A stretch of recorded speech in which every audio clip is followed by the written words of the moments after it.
নমস্কার, রাজামনের রাজকাহিনীর আরও একটা ব্লগে সবাইকে জানাই সুস্বাগতম। আশা করছি সবাই ভালো আছেন, সুস্থ আছেন আর সুরক্ষিত আছেন। আজকের ব্লগটা শুরু করলাম আমার ঠাকুরের সিংহাসন থেকে। আর এই যে সরস্বতী ঠাকুর, সেটা তো আপনারা বুঝেই গেছেন যে তার পুজো আমরা করব। আর এই ঠাকুরকে কোথা থেকে এনেছি সেটাও আপনারা জানেন। আজকে হবে সেই বাগদেবীর আরাধনা। তবে আমরা না কোনো ঠাকুরমশাই নিয়ে আসি না, নিজেরাই পুজো করি। আর এই যে এই লাইটটা যবে থেকে লাগিয়েছি, কিছুতেই ভিডিও ঠিক করে করতে পারছি না, কাঁপছে। কিন্তু তা বলে লাইট লাগাবো না, এটা তো হতে পারে না। তো সেই জন্য বাকি ভিডিওগুলো আমাকে প্রিন্সই করে দিয়েছে। ও ঠিক বুঝতে পারে যে কোথা থেকে ধরলে সুবিধা হবে, তাহলে কাঁপবে না। আর ওই যে দেখুন, ও সাজাচ্ছে। মোটামুটি ঠাকুরের কাজটা সাজিয়ে নিয়েছি। তবে ফুলের যা দাম, বাপরে বাপ, পুরো ছ্যাঁকা লেগে যাওয়ার মতো। সেই কারণে আমরা 2-3 দিন আগেই ফুল কিনে ফ্রিজে রেখে দিয়েছি। আমাদের তো ঘরে 2টো ফ্রিজ আছে, একটা আমিষ আর একটা নিরামিষ। ওই নিরামিষের ফ্রিজের ভেতরেই রেখে দিয়েছি, ওখানে কোনো আমিষ কিছু রাখা হয় না। তো সেই কারণে এই একটা সুবিধে।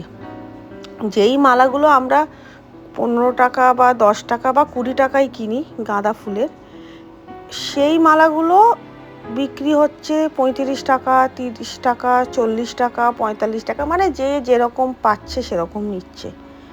যদিও জগন্নাথ ঘাটে গেলে সুবিধা হতো, কিন্তু এই কয়েকটা মালার জন্য আবার অত দূর যাওয়া, ওটাও একটা ব্যাপার। সেই জন্য আমরা 2-3 দিন আগে কিনেছি বলে আমরা ওই 20 টাকাতেই পেয়েছি। যাকে।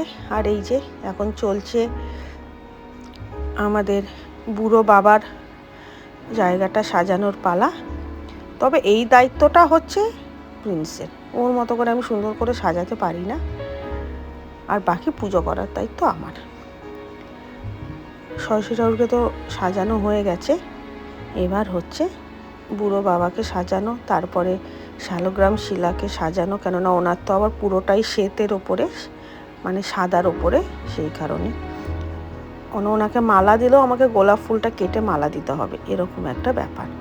সেই কারণে ওই একটা রজনীগন্ধার মালাকে 2টো ভাগ করে পরিয়ে দিলাম। আসলে বেশি বড় মালা তো পরানোও যাবে না, তাহলে ঠাকুরকেই দেখা যাবে না, সেই কারণে। আর এই দিকে আমার সাজানো কমপ্লিট। এবার এটা হচ্ছে দোয়াত। আর দোয়াতটা আমার এত সুন্দর লেগেছে না এবছর, কি বলবো, অন্য রকম।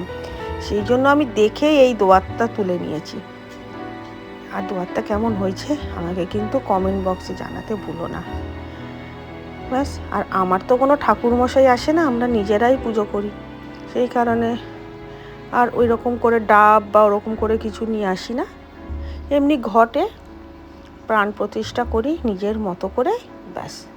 তবে যেটুকুনি পুজো করি ভক্তি ভরে করি, এটা আমি বলতে পারি। আর এই যে এই থালাতে দিয়েছি ঠাকুরের শাখা, পলা, আয়না, চিরুনি আর হচ্ছে হলুদ। কেননা আজকের দিনে হলুদটা ম্যান্ডেটারি। ছোটোবেলা থেকে দেখে এসেছি, সেই জন্যই বললাম। আর ছোটোবেলাতে তো আমাদের বাড়িতে এরকম করে পুজো হতো না, আমি এখানে এসেই করি। সব ঠাকুরকে মালা মোটামুটি পরানো হয়ে গেছে। এইদিকে গোপাল, বড় মা, তাদেরকেও পরিয়েছি। কেননা একই যাত্রায় পৃথক ফলটা কেমন লাগে, তাই না? যে কোনো অনুষ্ঠানে আমরা চেষ্টা করি সব ঠাকুরকেই মালা পরানোর। আর এইটা হচ্ছে আমার বাগদেবী একদম সাজার পরে। কেমন লাগছে কমেন্ট বক্সে কিন্তু অতি অবশ্যই জানি। তোমাদের কমেন্টটা পেলে না আমার খুব ভালো লাগে, মনে হয় আরও কোনো কিছু করি নতুন নতুন। আর এই যে যেহেতু আমরা একটু গান বাজনা করি, যদিও প্রিন্স বেশি করে, সেই জন্য মাইকটা দিয়েছি, মাইক্রোফোনটা। আর আমার আইডেন্টি কার্ডটা, এটাই তো এখন আমার কাছে সব থেকে গুরুত্বপূর্ণ না, সেই কারণে। আর ঘটে দিয়েছি হচ্ছে ডাবের শীষ, আরও কলা দিয়েছি, কত কি না, সুপুরি দিয়েছি, আরও যেন 2টো একটা কি দিয়েছিলাম, ও আচ্ছা, পলাশ ফুল দিয়েছি ঠাকুরের কাছে, যেটা দিতেই হয়। আর তো রজনীগন্ধার মালা আর ওইদিকে গাঁদা ফুল দিয়ে সাজিয়েছি। আর ঘটে 3টে সিঁদুরের ফোঁটা দিয়েছি, কেননা আমি ঠিক করে স্বস্তিকটা আঁকতে পারি না সেই কারণে। আর এদিকে দিয়েছি 5 রকমের গোটা ফল, আর হচ্ছে 5 রকমের মিষ্টি, আর নবদ্বীপের ক্ষীর দই। এই আমাদের এখানে একটা দইয়ের দোকানে পাওয়া যায়, ওই সোদপুরের দিকে যেতে পড়ে, ওখান থেকেই নিয়েছি। আর মিষ্টিগুলো নিয়েছি বেলেঘাটা থেকে। আর এইদিকে বাকি ঠাকুরদেরকেও দিয়েছি। ব্যাস, এবার হচ্ছে ঠাকুরকে পুজো করার পালা। আর তার থেকেও বড় কথা হলো, আমি তো পুজো করেছি ওই গুগল দেখে, গুগলেই এখন সব কিছু পাওয়া যায়। শুধু আমি কেন, এই তো আগের দিনই গেছিলাম আমার একটা দাদা কাম কালিগের বাড়ি, সেখানেও দেখছি ওনার ঠাকুরমশাই গুগল থেকে স্ক্রিনশট নিয়ে ওইটা দেখে মন্ত্র পড়ছে। আমি ভাবলাম যে ওরা যদি পড়তে পারে তাহলে আমি পড়লে দোষ কোথায়? মনের ভক্তিটাই তো আসল, তাই না? ব্যাস, যেমন ভাবনা তেমন কাজ। যদিও আমি গুগল দেখেই পড়তাম। মোটামুটি আমার বই পড়া হয়ে গেছে, এবার হবে আরতি। ব্যাস, আরতি হলেই মোটামুটি আমার এবছরের মতো সরস্বতী পুজো করা হয়ে যাবে। ওই পুজো আসবে আসবে ওটাই ভালো লাগে, বেশ ঠাকুর কিনতে যাব, সব কিছু একটা টেনশান, বাজার করতে হবে, কিন্তু তারপরে ব্যাস পুজোতে বসলেই শেষ। আর যদিও আমরা একটু একটু করে অনেক আগে থেকেই সব কিছু কিনে রেখেছি, সেই জন্য আমাদেরকে আর এবার অত দৌড়ঝাঁপ করতে হয়নি। আর আগে তো মাঘ মাসে একটা শীত থাকতো, যে ভোরবেলা উঠতে হবে, বাবা কি ঠান্ডা, কিন্তু এখন রীতিমতো বাড়িতে পাখা চলছে, সেজন্য ভোরবেলা ওঠাটা কোনো ব্যাপার না। আর সেই জন্য খুব শান্তি মনে শ্রদ্ধা করে আমি পুজোটা করতে পেরেছি। ব্যাস, আরতিও হয়ে গেল। আর তোমাদেরকে একবার দেখিয়ে দিই আমার গোপাল বাচ্চাটার সাজ আর ছবি কেমন লাগছে জানিও কিন্তু। ওই যে বললাম, তোমাদের থেকে কমেন্ট পেলে মনে হয় যে আরও ভালো কিছু করি।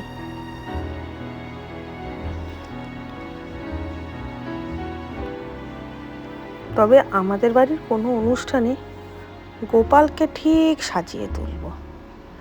আর সবথেকে বড় কথা হলো, বাগদেবীর আরাধনা মানেই হচ্ছে হলুদ, সেই জন্য হলুদের ছোঁয়াও আছে। আর আমার পরনেও হলুদের ছোঁয়াই ছিল, কেননা পুজো করেছি সকালবেলা উঠে, সেই কারণে আর শাড়ি পরতে পারিনি। তবে অফিস যেতেই হবে, অফিসেই আমি শাড়ি পরে গেছিলাম। কী রঙের শাড়ি, এখানে আমি তার ফটোটা অতি অবশ্যই দিয়েছি, তোমরা কিন্তু দেখে বলো আমাকে কেমন লাগছে, খালি ঠাকুরকে কেমন লাগছে বললে হবে। ব্যাস, পুজো শেষ, দিলাম কিছু ফটো তোমাদের জন্য। আর অফিস থেকে ফেরার পথে আমাদের তো কমপ্লেক্সেও পুজো হয়, সকালবেলা যখন গেছি তখন দেখছি প্রচুর ভিড়, সেই জন্য আর ভিডিও করতে পারিনি। যখন রাত্রিরে ফিরলাম অনুষ্ঠান ছিল, অনুষ্ঠান শেষ হয়ে গেছে, সেই জন্য ভাবলাম কমপ্লেক্সটারও একটুখানি ভিডিও করে তোমাদেরকে দেখাই আমাদের কমপ্লেক্সের ঠাকুরটা কেমন হয়েছে। তাহলে ব্লগটা এখানেই শেষ করছি, আবার আসবো অন্য কোনো দিন অন্য কোনো ব্লগ নিয়ে রাজামুনের রাজকাহিনীতে। আর ততক্ষণ তোমরা সবাই ভালো থেকো, আর ব্লগটা ভালো লাগলে একটা লাইক করে দিও।